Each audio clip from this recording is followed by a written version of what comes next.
Hello, Africa. That's how we say it out here. Welcome to the SA Podcast and Music Festival. We are doing an interview today. We are speaking with Allison Blyth from Immedia. Am I saying the name correctly? Yes, that's correct. We say Immedia. It comes from immediate media, and we mashed it together, and we call ourselves Immedia. All right. So it's immediate media, right? Correct. Correct. All right. So we are doing an interview post the event that we had, post the festival, which was held on the 14th and the 15th of June 2024, which is the SA Podcast and Music Festival. And we are speaking to Immedia, who is one of the exhibitors who actually showcase what they do in the space and what they have to offer. And we love for South Africa to know what it exactly is that they do share and offer. And Allison is she's the general manager of Immedia, whom I've had an honor to meet and to work with in the past few weeks. And thank you so much, Allison, for allowing us to be in your space, for also sharing the knowledge that you actually have, and for opening our eyes about the stuff that are in the industry we don't know about. So many a times we find that people in the space just know about the space is what they found it, instead of just finding things that are out there that can help their audiences grow, or to even help them to connect with the audiences on a level that eMedia does. So first of all, could you please tell us what eMedia is? Thank you, and thank you so much for having us at the festival. It was an absolute honor to be present, and I think for as far as the first year goes, and the first of the festivals, I hope to see many more. It was really a lovely interaction, and well done to the team for the 2-day event. Thank So you. a little bit about Immedia. So we've actually been around for 30 years. We are an organization that is technology based, but have always worked in the broadcasting space. So we've traveled three transitions as the industry has moved over the last 30 years, starting obviously with print and design, which was sort of around about 95, 96, and with the onset and the advent of the internet and that rapid liftoff that the internet had, we moved very quickly into the web space. Again, always just working in the environment with what could we do from a broadcaster's perspective, and how could we make their lives better from a technical point of view. We worked with some very big clients, Kahasu Media, DSTV. We transitioned into DSTV when applications became the thing to have, with the onset through iPhones, and we've pretty much been in that field ever since. We were instrumental in offering services to DSTV for their DSTV Now app, as well as the sports side. So we've traveled quite a journey over the last 15 years. But really what we decided to do in around about 2014, we decided to build our own software as a service platform. And that was to service not only the broadcasting intermediaries and organizations, but also to start developing a platform so that we were able to offer services to a broader community.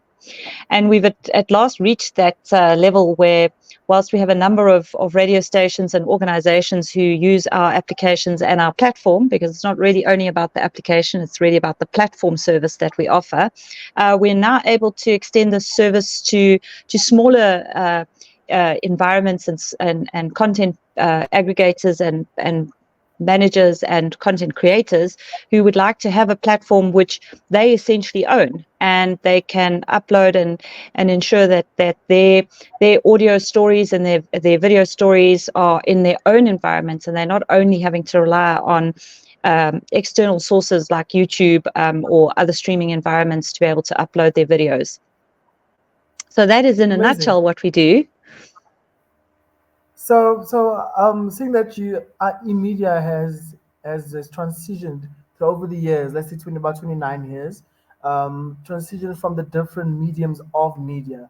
How exactly, or what exactly, will the unique features will your platform cater for podcasters?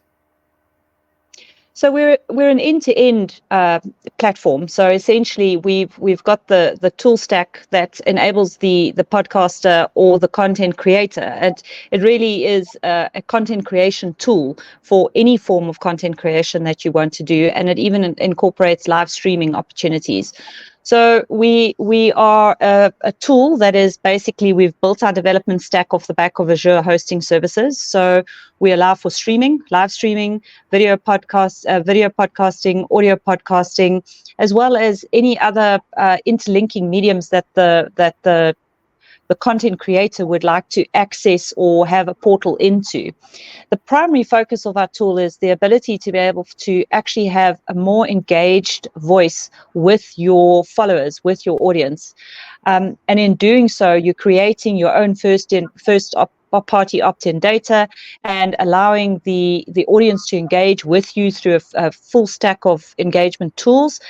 And then on top of that, you've got all your support tools to draw your data from, in terms of your views, your downloads, and then the sort of the overarching cherry on the top is your ability to be able to take your tool, your app, your visual representation to your audience, and then to offer subscription services or a full inventory set, so that this can be monetized should you want to. We don't, the tool can operate in isolation. You can have your application, but we do allow endpoints and attachments into other outgoing tools that are available, like YouTube. So you can do a live broadcast, you can do a recorded broadcast from YouTube, you can pull it down, and we then are able to give you all the stats that you are engaging with your audience with on your particular mediums. The tool sort of pretty much offers and allows for a full end-to-end service. So we store the streams, we archive the streams, we archive the videos. We have a content management system behind the scenes, so you can use it as the tool to actually store and save your data and your archives, and pull this down as and when you need it, and then export it into your other environments. So it really is just a full end-to-end service platform, with the visual representation as an application, in the form of an application that your audience can download from the stores. Fantastic. It's basically like, sometimes when people become podcasters or content creators, they just think that the content is not, they think that the content is great, but they don't really know how to create a niche, their conversation that they'll have to hold. And are you still there? I think my network went quiet. Yes, I'm still here. Oh, amazing. Good.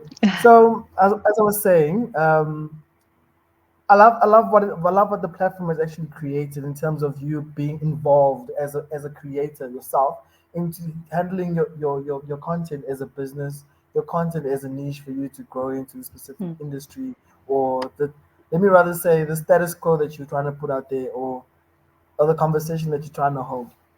So I also saw that you work with power communities. Is it power communities? Yes, so we originally built our tech stack off our what we call our Fabric IP, and we have a number of local radio stations, both commercial and community, as well as bigger broadcasters that use our tech stack. And effectively, that was built on something we call Fabric. What we've done is we've grown, and we've gotten to the point where we can now offer smaller individuals the opportunity, the content creators, we can offer a much less expensive opportunity for them to go to markets, to be able to store their content, and then, and as I say, visualize it and then export it into different environments. So that's essentially where we started 10 years ago. We started, being able to, and in partnership with Microsoft South Africa, we built this tech stack out, and really grew with the radio stations, the likes of Gagazi, YFM, Heart FM, LM Radio, a number of community stations, Izwe Lamanzi as an example. And we've now gotten to the point where we feel that we need to give back into our local community. The world is not only about big business, it's also about the small content creators. And I think that's taking a massive, there's a massive boost of that in the South African context, which is why when we participated in your event over the last 2 days, Friday and Saturday, we wanted to try and offer and give something back to the smaller community, the smaller content creators. And we ran that little competition in the environment. Amazing, amazing. I'm excited, and I really, because I think I told you that I'm going to be starting my own podcast very soon. I've been a producer for a lot of content shows and radio per se, and I'm really, really looking forward to tap into the space with Immedia. And before we go Mm. talk about that, I'd also love to know if you could walk me through a typical user experience for a podcaster using your platform. So it's a very quick and easy environment to get set up in. Essentially, it doesn't take us much more than a day to be able to set your application up. The podcaster would just need to, or the content creator would just need to set up their store environments, and we offer store environments across Huawei, iOS, and Android. Once your store is set up, we associate ourselves with our developer account and we build it in a day. We offer training on how to use the platform, and we basically walk hand in hand with you over the period of time. If essentially you will select what features you would like to use. So we've got, if you are a podcaster who's got both audio and video content, we would create the screens for you so that that can be visualized. We set you up on our back end, on our CMS, so that you can access your own data points, you can upload your content. We also give you access to our EchoCast environment where you can actually do your recording and your stitching of your podcasts themselves. Again, both in audio and video environments. And effectively, you can be up and running in a week. The longest part of that entire process is really just getting your store account set up. But again, we've got guides to help you get that done, and we walk you through that step by step. We have an entire customer success team that supports your ongoing efforts in our environment. The content belongs to you. It does not belong to us. We are responsible for the technical infrastructure and ensuring that we meet all the standards globally around the world in terms of terms and conditions. And, if you're in South Africa, the PAPIA Act and everything like that. So we do a lot of intensive work around that and making sure that you work in the world of content creation, and we're basically taking care of the rest for you. So up and running in less than a week. I love that. That's why it's called immediate media. So, Exactly, in terms, exactly. yeah. So this is quite interesting. So as a user, you expect your, like, I think everyone just wants the content to be timeless. Let's step point about the Mm. content creation space. So content is good when it's timeless, right? What is the most what's so important about storing it if it's already posted on platforms like your YouTube's or your I think it's Spotify, different kinds of platforms. What is the most important thing about having it stored Mm. or your content being on your platform? I think it's very much about, so there's a number of factors around this, and the one is ownership. So you want to be able to have some control of your own content, and especially if you want to at some point grow to be able to monetize part of your content. And it doesn't really matter what it is.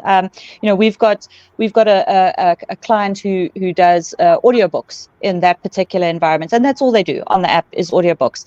But the point is that they own their content. They select which content they want to put out onto open platforms like YouTube or Facebook or anything, whether it's a TikTok short video. It doesn't matter which environment you're actually sending your information into. The minute it's out there, you're losing control of that. So we're giving you the opportunity to make a better choice about what you are sending out into the environment and what you own and control and bring into your own personalized audience. Because I think one of the biggest challenges that any content creator has, and particularly a content creation environment that is not a broadcasting environment. Broadcasters have the opportunity to get a lot of networking sales out of their advertising inventory, but for a small content creator, they don't have that benefit. And the minute their information of their content is shared out there, effectively they've lost the ownership of the audience, and a large chunk of their own information is being utilized in the marketplace to create an income that they see very little effects of, and they are getting a very small percentage share. And then also to get your information out there takes a lot of time and effort. I mean, if you're a small content creator, you lost in the depths of a Spotify or or a YouTube, and you've got to put a lot of time and effort and money back into getting your content out there so it can be seen. And what we're offering by having this platform is you're in control. You make your choice. We co-survive with the other social media platforms and with the other content platforms. We are not saying that you should only use this platform. We're saying you've got a centralized place, you're in control of it, you have first opt-in data, your users, your audience is registered, you know who they are, you can communicate with them, and as you grow, you're going to create an opportunity where you can actually earn a bigger chunk, if not 100% of it, in terms of your earnings on your specialized content, which comes directly to you. We don't Amazing. do, we don't do advertising revenue share. It's your advertising platform, your environment. You take 100% of that. Your ownership, correct. So Mm. you told me you're in Lusaka, which is in Zambia. You are always traveling, which is amazing. And I think that a lot of people don't know how global being a content creator can be. And with in Mm. terms of that, what exactly is, because I love sharing things around people everywhere in the same space. What exactly is it that you are doing in Lusaka at the moment? I know that it's got to do with work, with podcasting, but Mm-hmm. what is it that you do? So that South Africans can know, or people on the social media platforms can know exactly what is out there and where they can find a home for themselves.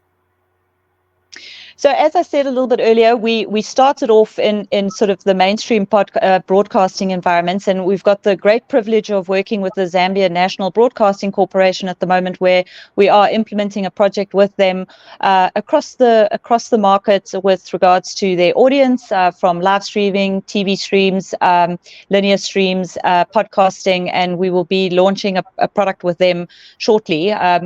We have other national broadcasters that we have worked with in the past and currently do still have as our clients. Social Broadcasting is one of them, and we absolutely love working with these clients. They are so humble, and we get to learn so much, and they get to learn so much, and it's just such a wonderful opportunity to be invited and be present in their environment and see how it works. Each national broadcaster has their own challenges. They've got mandates that they need to meet that has been set by their own governments, and most of them are run and owned by the government environments. So it's always lovely working and learning a little bit new about these different cultures and these different environments and the challenges that they face. A lot of people refer to this as the OTT space. We just refer to it as digital transformation. We already hit with the next wave, AI. So we're constantly changing, we're constantly evolving, and we're constantly working with our clients to create better services and better opportunities to their respective audiences. And that's what's important. I mean, as we move into this digital transformation world and continue to grow, I think the web space was static for quite some time. We became very used to that space. And now all of a sudden, everything is blowing up so quickly. And we work closely with our clients to ensure best service, not only to them, but to their audience, because it doesn't matter whether you are a small content creator and you're getting started, or it's someone that's got a very good sort of library of content and audience that you're engaging with. Ultimately, you're always needing to keep your audience engaged, and you need to keep them with you throughout your journey. And that's really what we do. It's not only about our platform, it's really about our digital transformation ethos that we carry within our media environment and what we believe in as an organization that takes forward. So we've got the absolute pleasure of working with the Zambian Broadcasting Corporation at the moment. We've spent 2 days in some very wonderful opportunities and workshops in terms of how we're going to bring their content to the next step of digital transformation for them. And we'll keep you posted, Keanu, and let you know how the project goes. And you can give them a shout out at some time. I'm sure they'll appreciate that. Most definitely, most definitely. And we also spoke about you launching you went for a launch in, I think, in the US or in the States. You went for a podcast launch. Could you tell us what the podcast is? So that could be used as a testimonial or maybe as proof of work to us, the new audience of Immedia. Mm. Yes, we have a client in the United States, and they actually work in they're a faith-based organization, and they actually work in across quite a broad environment. So geographical location stretches all the way from United States itself. They are situated in Miami, but they stretch out their medium, and their content goes all the way out through to France, Canada, and a lot of the Caribbean countries. And based on some of their events that they run annually and throughout their timetable. Right now, they're in the middle of one of their biggest events that they run per year. And I mean, they have in their application, in their environment, they've got 1.7 million downloads off the back of our platform. And essentially, we work very closely with them at their peak periods, ensuring we're not content creators per se, but we help ensure that the technical stability of their environment and their marketing environment is ready to go when they run their big events and their podcasts. So just to set the record straight there, we don't do the content creation, but we work technically and from a marketing point of view to ensuring that they get the best reach, the broadest reach on their platform. Oh, perfect transformation. Moving back over to the digital leap, the digital leap initiative, right? Mm. So could you elaborate how podcasters in enhancing the digital presence? So we've run, we currently running our second version of our Digital Leap. We started our Digital Leap program. We were planning to start it in 2020, and then, of course, as we know, everybody came to a standstill. So we moved that out a little bit, and we actively started to engage in Digital Leap version 1 towards the end of 2021. And effectively, the idea behind that is around that digital transformation. Not every content creator, whether they're a radio station, whether they're a podcaster, whether they're a videographer, it doesn't make any difference in terms of whatever digital mediums they use. Not everybody has the luxury and the opportunity of getting an opportunity to compete, especially from their content point of view, on a national stage. And that's what we do with Digital Leap. We offer opportunities in that space, and I think one of our greatest stories out of that, we brought 25 small, medium community broadcasters who essentially they're staffed by staff is not paid. They have love and a passion for their community and what they do and what they share, and they really battle to make ends meet. And we brought 25 broadcasters on board, small community broadcasters on board in that environment. And our ability to be able to get them into the digital world and into just a growth aspect and getting around to more people, especially with the engagement and community, is really important, because we don't mind if your community is 10, or if your community is 100,000, or if your community is 1.7 million people. The point is that we honestly are, the ethos of our organization, one of the pillars of our guiding lights of our organization, is the ability to engage, especially in this world that we're leading into with fake information and disinformation and fake news. You're competing all the time.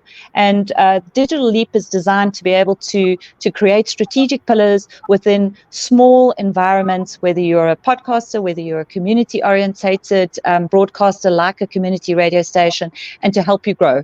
Izwe Lomanzi is one of our favorite broadcasters in that community space from our version 1 Digital Leap that we did. And I mean, they're just going from strength to strength. I mean, they've got a community of approximately 100,000 people that their locale that they work out of in KZN. And their downloads are sitting at over sort of 80,000 on their app, and their engagement is crazy. That in-app engagement, the ability to be able to launch something from a content, whether it's a podcast or a video vlog that they're doing, it's immediate, and it's great because they're servicing the community. You can do alerts on the application, and the community just absolutely loves that. So that's a conversion rate into first party data opt-in of almost 60% for for that particular community broadcast. So we are running a second digital leap program. We're looking to move to, you've got the broadcasters, the national broadcasters, you've got the commercial broadcasters, and then you've got the community. And the community has some access to stations, but now what we want to do is we want to really work with content creators who are starting out and give them a lift up and a foot up into the environment where it makes a little bit more of an even playing field. Just a little bit of an interesting point on Izwe Lumanzi. When we started with them, none of the staff were being paid, and they had no content creators. It was a 2 or 3 man band show, and they were doing it when they could. And we effectively turned them into an environment in a couple of years where they've been able to actually sell advertising inventory, create an alternative commercial stream into their environment, and now they can afford to pay some of their staff. So those are good news stories, and when you're able to bring people into your environment and start to give them a sense of purpose, that's what our platform does. It gives people a sense of purpose, and we're creating jobs, we're creating opportunities for people. We are not doing it on our own. That's very arrogant. We are offering people a platform to be able to go out there and participate in the market. Amazing. In my head, I'm already picturing, like, for more content creators, people like your journalists, people who do short films. This platform could also work for them as well. Journalism would be people doing short stories, having it on the platform. Mm-hmm. And you find people who are doing Absolutely. short stories, films. That's also a good platform for them to have their audience based on those platforms as well. It's a So multidisciplinary environment from a medium point of view. It is not, if you want to live stream, we live stream. If you want to do short content, we offer short content. We've got the metadata behind the scenes. We help you expand and grow, and we've basically covered every form of media that we possibly can in one environment. You don't have to start with it all. It can sometimes be overwhelming. If you're not familiar with podcasting, but you've got a little bit of a live stream going, we can help you understand how to do the podcasting, how to stitch it together, how to use the tools, and to make the best out of it. thank you so much, Allison. What innovations can we expect, or any developments that we can expect in the podcasting space from Immedia? So we've spent the last year in particular, just our dev stack environment has, when you're doing development, you've got to consider a lot of things. So we've just done quite a bit of a sweep around our entire dev stack, just moving us up into the next modern technology base. So we haven't really built out much in the way of our feature set, because we grew very rapidly in our features. We've got subscriptions, we've got credit cards, we've got cash options available on the applications if somebody wants to pay a cash fee to you on a monthly basis to listen to your content. We've got playlists, we've got downloads, we've got shares. So we pretty much had spent considerable amount of time up until the middle of 2023 building out our feature set. And the last year, we've spent a lot of time just making sure that we are giving you the best possible technology stack. So that's really what we've been doing in the last year. And now we pretty much find ourselves with our wide base of clients, working directly with our clients and hearing what they are looking for. And we're building out our feature set based on whether it's a broadcaster, a community radio station, a commercial environment, working out what they really what they need. And that very much is governing our direction. But something great and that we're looking forward to in our messaging stack, and that's our ability to be able to do threads associated to a particular stream of information. So you are able to add your content, you then go into your messages environment, and effectively you can create a thread stack on that particular topic. So we're very, very excited about that, and we'll be launching that in July onto our platform. Amazing. So where can we find the platform? You did state earlier on, but for those who don't know, where can we find the platform? What's the name of the platform, and how can we get on board immediately? Absolutely. So please go to pal.community, HTTPS, pal.community. Send us a message via that website.